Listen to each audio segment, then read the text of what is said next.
এই যে family card, এটা প্রত্যেক ওনার মতন প্রত্যেক মা এরকম একটি ফ্যামিলি কার্ড পাবে ইনশাআল্লাহ বিএনপি সরকার গঠন করলে। জয়যুক্ত ইনশাআল্লাহ করব, আমরা বিপুল ভোটে পাস করব, আমরা দানের শেষে পাস করব।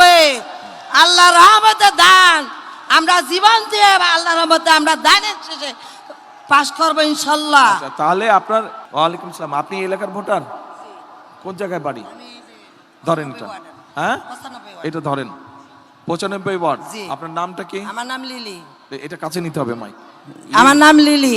আচ্ছা, উনি 95 নম্বর ওয়ার্ডের 95 নম্বর ওয়ার্ড তো ভাষান থেকে মধ্যে পড়লো না? হ্যাঁ।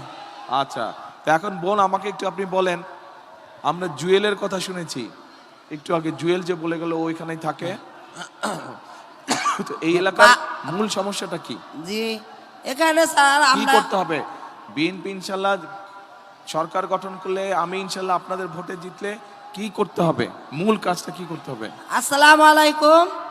আমরা বস্তিবাসী, আমাদের কিছুই নেই। আমরা চাই যে আমাদের একটা পুনর্বাসন হোক। আর আমরা বলছিলেন যে আমাদের ফ্যামিলি কার্ড দিবেন, তাই আমরা এই জন্য আপনার কাছে আসছি। ফ্যামিলি কার্ড চাই, গার্মেন্টসে চাকরি করতে। এই যে ফ্যামিলি কার্ড, এটা প্রত্যেক ওনার মতন প্রত্যেক মা এরকম একটি ফ্যামিলি কার্ড পাবে ইনশাআল্লাহ বিএনপি সরকার গঠন করলে। স্যার আমরা এটাই চাই। আমাদের দেশ বাড়ি নেই, নদীতে সব চলে গেছে। আমরা চাঁদপুর ছিলাম, আমাদের কিন্তু এটাতে ফ্যামিলি কার্ড তো শুধু এক মিনিট বোন, ফ্যামিলি কার্ড তো ইনশাআল্লাহ আপনার মতন যারা মা তাদের সকলে পাবে সারা বাংলাদেশে ইনশাআল্লাহ। আমরা সবাই ফ্যামিলি কার্ড পাবে ইনশাআল্লাহ। কিন্তু এলাকার কি সমস্যা এটা বলতে হবে তো। এলাকায় আমাদের বাড়িঘর নেই, আমরা একটা পুনর্বাসন চাইছিলাম। যদি আমাদের পুনর্বাসন দেন তাহলে আমরা সবাই আর কি আনন্দ পাবো, খুশি পাবো। আপনার যদি আমরা ভোট যদি জয়যুক্ত করতে পারি তাহলে আমাদেরকে পুনর্বাসন দিবেন। তাহলে জয়যুক্ত করেন। জয়যুক্ত ইনশাআল্লাহ করব, আমরা বিপুল ভোটে পাস করব। আমরা দানের শেষে পাস করব। আল্লাহর রহমতে দান আমরা জীবন দিয়ে আল্লাহর রহমতে আমরা দানের শেষে পাস করব ইনশাআল্লাহ। তাহলে আপনার এলাকার মূল সমস্যাটা কি? তাহলে পুনর্বাসন। হ্যাঁ, পুনর্বাসন আমাদের ঠিক। পুনর্বাসন মূল সমস্যা। পুনর্বাসন আমাদের ফ্যামিলি কার্ড। পুনর্বাসন, হ্যাঁ পুনর্বাসন আমরা চাই। ফ্যামিলি কার্ড তো শুনেন, কথা শুনেন।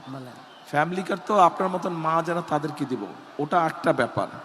আর এলাকার ফ্যামিলি কার্ড তো সারা দেশে অনেক স্যার, অনেক লোকজন লেখাপড়া করে এমবিবিএস পাস করছে। অনেক লোকজনের আজানটা শেষ হোক।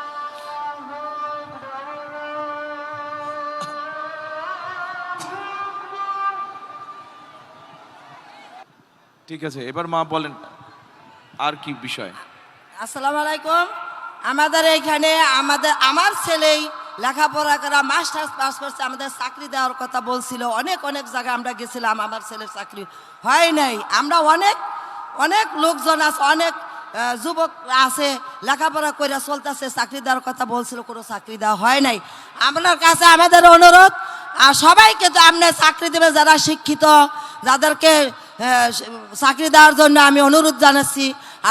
আপনি চাকরি দিবেন। আমরা 95 ওয়ার্ডে আমরা ইনশাল্লাহ জয়যুক্ত করব ইনশাল্লাহ। আমরা বিপুল ভোটে পাস করব ইনশাল্লাহ।